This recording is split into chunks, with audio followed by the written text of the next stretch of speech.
তো চলুন শুরু করে দিই আজকের রেসিপি। আজ বানাবো কড়াইশুঁটির পরোটা।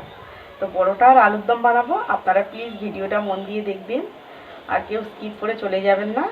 তো চলুন শুরু করে দিই। প্রথমে কড়াইশুঁটিগুলো ছাড়িয়ে রেখেছি, সেগুলো দিয়ে আগে পেস্টটা বানাবো। তো প্রথমে আমি এই একটা পাত্র নিয়ে নিয়েছি। এই পাত্রের মধ্যে আমি দিয়ে দেবো পরিমাণ মতন আটা কিংবা ময়দা। আপনারা চাইলে ময়দা দিয়ে দিতে পারেন, আমি এখানে আটা ইউজ করছি। আমার আটার পরোটাটা খুব ভালো লাগে জানেন। তো তারপরে দেখুন এবারে পরিমাণ মতো লবণ দিয়ে দেবো স্বাদ অনুযায়ী। তো লবণটা দেওয়ার পর আমি মিক্সচারে ভালো করে কড়াইশুঁটিটাকে পেস্ট করে দেবো। আমি এখানে সিদ্ধ করছি না, কাঁচাগুলো আমি পেস্ট করে দেবো। সিদ্ধ করে ওটা পুর করলে ভালো হয়, কিন্তু আমি তো পুর করব না। তো আপনারা দেখুন বুঝতে পারবেন নিশ্চয়ই। তো প্রথমে একটু আদা দিয়ে দিয়েছি, দুটো কাঁচা লঙ্কা, আর দিয়ে দিচ্ছি এই ছাড়ানো কড়াইশুঁটিগুলো। তো দিয়ে ভালো করে আমি একটা সুন্দর পেস্ট বানিয়ে নেবো। এই যে দেখুন পেস্টটা রেডি হয়ে গেছে। তারপর এই যে দেখছেন, এর জন্যেই আমি কাঁচা বেটে মানে মিক্সচার করে নিয়েছি।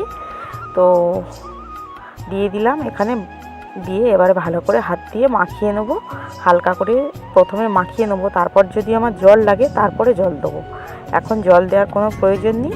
তো দেখছেন তো কতটা মানে সুন্দরভাবে মাখিয়ে নিয়েছি। এইবারে 15-20 মিনিট আমি রেস্টে রাখবো যাতে ভালোভাবে সেট হয়ে যায়। আর এটা কি বলুন তো, এটা একটা আলু। তো এই আলুটা কীরকম লাগছে, আপনাদের কি দেখে কেমন মনে হচ্ছে কমেন্টে জানিও তো। আমি তো যেটা ভাবছি আপনারা কি সেটা ভাবছেন কি না কমেন্টে জানিয়ে বলবেন যেটা কী শেপের আলু। তো এই যে দেখুন এবারে আলুর তরকারিটা বানানোর জন্য আলুগুলো কেটে নিয়েছি। আর নিয়ে এবারে তেল দিয়েছি, সর্ষের তেল দিয়েছি। আমি এখানে সর্ষের তেলেই রান্না করছি। তো দেখুন আলুগুলোকে আমি তেলের উপরে সিদ্ধ করে নিয়েছি, কারণ তেল দিয়ে চাপা দিয়ে আর নুন দিয়ে দিয়েছি, দিয়ে চাপা দিয়ে হালকা আছে আলুগুলোও সিদ্ধ হয়ে গেছে, ভাজাও হয়ে গেছে। তো তারপরে তেলের উপরে আমি দিয়ে দিয়েছি হিঙের ফোড়ন। তো হিঙের ফোড়ন দেওয়ার পর, যেহেতু নিরামিষ তরকারি একটু হিং দিতে হয়, একটু ঘি একটু হিং দিলে ফ্লেভারটা ভালো আসে। তারপরে আদা, কাঁচা লঙ্কা, তেজপাতা দিয়ে একটা পেস্ট বানিয়ে রেখেছি, জিরে দিয়ে একটা পেস্ট বানিয়ে রেখেছি, সেটাকে দিয়ে দিয়েছি। দিয়ে একটা টমেটো দিয়েছি বড় সাইজের, দিয়ে ভালো করে কষিয়ে নেওয়ার পর এই যে এবার মশলাগুলো দিয়ে দিচ্ছি। পরিমাণ মতো লবণ, পরিমাণ মতন একটু চিনি দিতে হবে। নিরামিষ তরকারি যেহেতু লঙ্কাটা একটু কম দেওয়ার চেষ্টা করবেন, যেহেতু নিরামিষ তো তাই একটু লঙ্কাটা কম দেওয়ার চেষ্টা করবেন। আর যেমন লাগে হলুদ গুঁড়ো, পরিমাণ মতন হলুদ গুঁড়ো। তো দেওয়ার পর ভালো করে নাড়াচাড়া করে নিয়ে হালকা জল দিয়ে দিয়েছি। দিয়ে একটু ফুটে উঠলেই নামিয়ে নেবো। বেশি তো ফোটাতে হবে না, আলুগুলো তো সিদ্ধ হয়ে আছে 80%। তো তারপরে দেখুন দিয়ে তরকারিটা হয়ে গেছে। এইবার পরোটাটা করব, 3 কোণা পরোটা করব।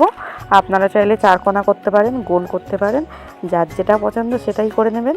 আমার 3 কোণা পরোটাটা বেশ ভালো লাগে, 3 কোণা 4 কোণা ভালো লাগে বেশ পরোটাটা। তো দেখুন পরোটাগুলো ভালো করে লাল লাল করে ভেজে নেব। যেহেতু কড়াইশুঁটিটা কাঁচা আমি পেস্ট করে দিয়েছি, একটু লাল লাল করে ভাজতে হবে যাতে কড়াইশুঁটির পেস্টটাও সুন্দরভাবে হয়ে যায়, গন্ধটা যাতে না ছাড়ে। তো তার জন্য আমি ভালোভাবে ভেজে নিচ্ছি পরোটাগুলো। এইভাবে সব পরোটাগুলো রেডি করে নেব। তো নেওয়ার পর তো দেখুন এখানে পরোটা আজকে রাতে, আর আলুর দম আর রসমালাই। তো কেমন লাগলো ভিডিওটা কমেন্টে জানাবেন। আর সবাই ভালো থাকবেন, দেখা হচ্ছে আবার নেক্সট ভিডিওতে।